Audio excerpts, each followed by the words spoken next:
Hey guys, this is Rex425 here, and today I'm going to speak about a topic that I've yet to cover on my YouTube channel so far, and that's a laptop review. So this is my new laptop. I've had it for about 3 weeks, so I'm super excited to share it with you guys. If you're interested in entry-level gaming laptops, then stay tuned because you'll want to watch the rest of this video.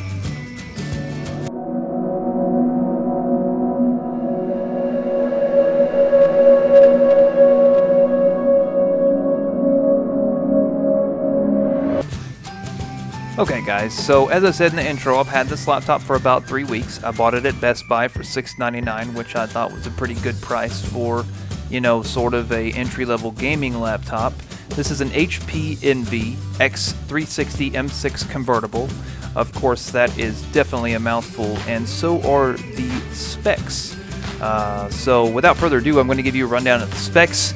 It comes with the Skylake i7 processor. It's a 6500U processor, clocking in at 2.5 gigahertz per second, and a moderately slow, sort of an in-between hard drive. It's a traditional hard drive clocking at 5400 RPMs.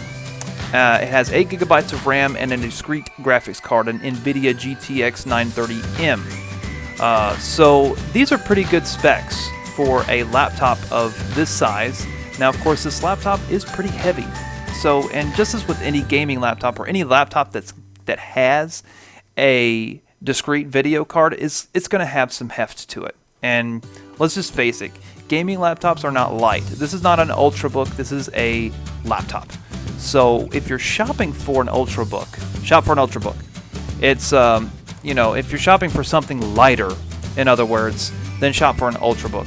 If you're shopping for a gaming laptop or something with a discrete video card in it, then you're going to want to shop for something like this, or something a bit higher in the higher end range. This is, like I said, this is an entry level, and what I mean by that is by the price, and you can tell where they made trade-offs in this product. Of course, I checked on the HP website just to get some info on it, and I believe this model in particular is discontinued. That's probably the reason why I got it at such a good deal. So, but if you want to know the specs and what to look for when you're going to shop for a gaming laptop, these are the sort of specs that you want to look at, really. So anything with an Nvidia discrete graphics card is going to be really in the $1,000 range. Most of the time, when you go to a place to buy a gaming laptop and it has an Nvidia processor in it, it's going to be above $1,000. So if you go to their website, where you can get it on sale for like, I think, $800. So it's kind of like it's still in that range, but you can get it a little cheaper now that it's been discontinued. But as I was saying, if you're shopping for a gaming laptop, for instance, you're going to want to look for a few things. That is, what kind of discrete graphics card is in it. If it's Nvidia 900 plus, you're really good to go. What kind of processor it's got in it? i5, i3, i5, i7. Is it Skylake? What generation is it? Anything that says 6th generation is the current, these are the current line of processors that just came out last year as far as 2015 goes. Anything with that 6th generation Intel CPU is going to be a good buy. So anything with 8 gigabytes of RAM and up, you're good to go. Because you really don't need more than 8 gigabytes of RAM anyway. Because unless you just got so many things open, you can use more than 8 gigabytes of RAM in a laptop. Yes, but generally speaking, like for my needs, definitely I can use the 8 gigabytes and be happy. I really don't need more than that, because generally I'm doing things one thing at a time. It's either I'm editing a video or I'm browsing the web. Rarely do I ever do both. Now, the sort of thing that may be a deal breaker for some of you in this laptop is probably the IPS display. IPS display is sort of on the low side. It's on the dim side, I'd say, because of the glass that's covering the touch panel is very glary. So this is a very glary laptop. The IPS panel could have definitely been better. for the price on this laptop. I'm not sure if this hard drive is upgradable to an SSD. I'm sure it is, but I'm definitely going to, if I can, upgrade this hard drive to an SSD. I'm definitely going to, and I'll do a video on that. So just in case one of you guys do actually go out and buy this laptop in particular, you'll be able to know if this is upgradable to an SSD, which most Windows laptops are. So I'm probably going to be doing a video later on of that, of me replacing this traditional hard drive with a faster SSD, which kind of is disappointing that there's not an SSD in it, but you can upgrade the hard drive. Things that you can't upgrade are like the processor and the GPU, and those are the sorts of things that really are deal breakers whenever you are buying a laptop or in the market for a new laptop.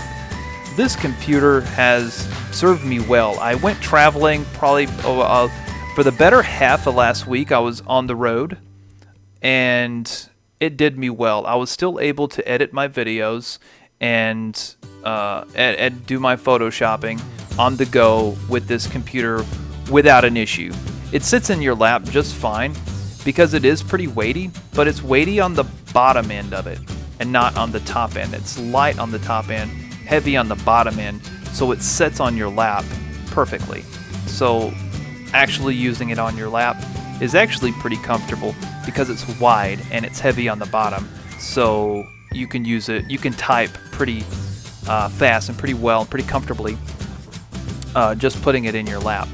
So and I'll show you guys some examples also of me using this laptop's webcam. The webcam in this laptop is a 720p webcam, which I will show you some examples here on the screen. So there you go, look at it. That is me in action using this as a camera, shooting a YouTube video with this laptop. So it does YouTube videos fairly well as far as you know, it being, you know, I mean, I don't need a 4K camera on my laptop, so it would have been nice to have had 1080p, but it's not a deal breaker. I can still shoot a YouTube video, like just say a commentary or just a regular, you know, YouTube video or whatever. With this, no big deal. So I definitely enjoyed the fact that I could do that on the go, and you know, it still looked decent. Another thing that's really nice for me with this computer is the backlit keyboard. I really do like backlit keyboards. I'm a fan of backlit keyboards, definitely. So the backlit keyboard here is very nice, and the layout of the keys, they're nicely spread apart, and typing is really just nice on this computer. The trackpad, on the other hand, is a little bit sketchy. Sometimes it's kind of like one of them things that it's where it's like sometimes it does and sometimes it don't. So, and it's decent quality, and it fares well, but you're still going to definitely be using a mouse or a Bluetooth mouse or a regular mouse with this laptop. You're definitely not going to have to. This trackpad will get you through in a pinch, but it's definitely not something that you're going to use day to day comfortably. I'll say that. The sound quality on this laptop is very good, actually. So the sound, the speaker system in this laptop is from Bang & Olufsen. So the speakers sound actually very nice. So let me give you guys a little example of what the sound is like on this.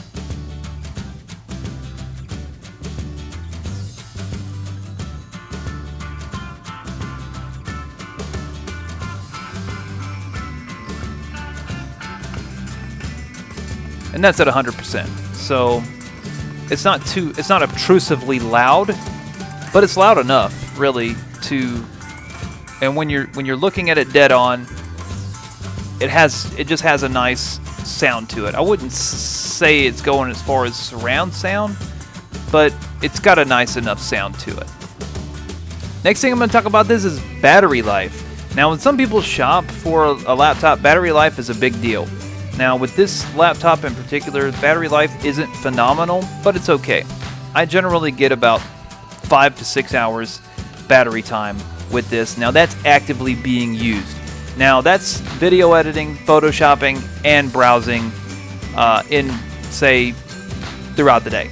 So it would give me about 5 to 6 hours doing that. So gaming, on the other hand, probably about 2 hours. You probably squeeze about 2 hours worth of gaming in there. If it's really increasingly heavy on the graphics, then probably less than that. So, as I said, battery life is not phenomenal, but it's okay. Because most of the time when I'm using this, I'm going to be tethered to a wall charger. So, like I said, it's not a big deal. But while I'm on the go, it's enough time for me to get a quick video done, or get a quick photo done, or whatever project that I'm working on. I can generally do it in a single charge. So, and that's important. Now, if it was less than that, then it would be a deal breaker for me. I would have taken the laptop back. But generally, I can get accomplished what I need to get accomplished in a single charge, and that is important to me. So overall, with this laptop, the trade-offs were obviously with the IPS panel and the hard drive, but for me, that's okay. So I can still use it. It's still a lot better than what I was using, which was the Surface Pro 1, which actually had a better looking display, but it was woefully lacking in the performance department, where this one really picks up the ball and runs with it. So that being said, I hope my insights helped you guys with what to really look for in a gaming laptop, or a laptop in general. And I plan to do another video on, how to shop for a laptop, or a buying guide for a laptop, because I have kind of sort of gone through a lot of laptops over the past 10 years. So, and I've almost been disappointed with every one of them, aside from the Surface Pro. Surface Pro was really a great laptop for what it was at the time that it came out, the first one anyway. I just never upgraded to the later models. So obviously, when you're shopping for a laptop, budget is the most important thing, and you can only shop for as much as your budget will allow. So that being said, I'm going to do a video later on, guys, for a laptop buying guide. I hope you guys enjoyed the video, and if you like more content like this, let me know in the comments down below. We can talk about it, engage with me with it. Like this video if you like it, share it if you found it informative. Catch me on my other social media, and as always, we'll see you on the next video.